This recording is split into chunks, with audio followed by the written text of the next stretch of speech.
Sit with me for a moment, because this story isn't really about a fox or a boar. It's about timing, preparation, and the mistake of waiting until it's too late. One quiet morning in a thick forest, a fox wandered in search of food. His eyes were sharp, his mind alert.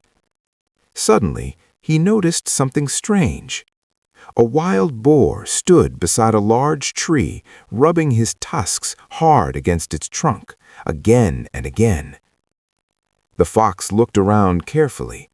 No hunters, no traps, no danger in sight. Confused, he approached the boar. "Why are you doing that, Mr. Boar?" the fox asked. "There's no danger today." The boar paused and looked at the fox calmly.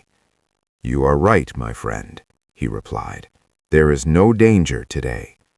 Then he continued, "But would it be wise to dig a well after the fire has already started?" The fox stayed silent. "We live in a forest," the boar said. "Danger doesn't send a warning. Enemies appear suddenly." He struck the tree again with his tusks. "If I wait until the enemy arrives, there will be no time to sharpen my tusks.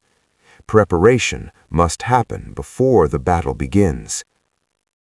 The fox lowered his head, slowly understanding the truth.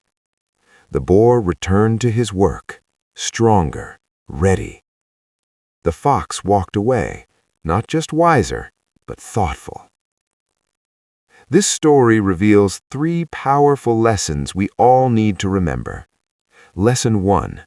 The best time to prepare is when everything feels calm. Lesson 2. Waiting for a problem to appear often leaves us powerless. Lesson 3. Strength is built in quiet moments, not in emergencies. Life doesn't warn us before challenges arrive. Prepare your mind, prepare your skills, prepare your heart. Because when the storm comes, it won't wait for you to get ready. True wisdom is not reacting to danger, but being ready before it arrives.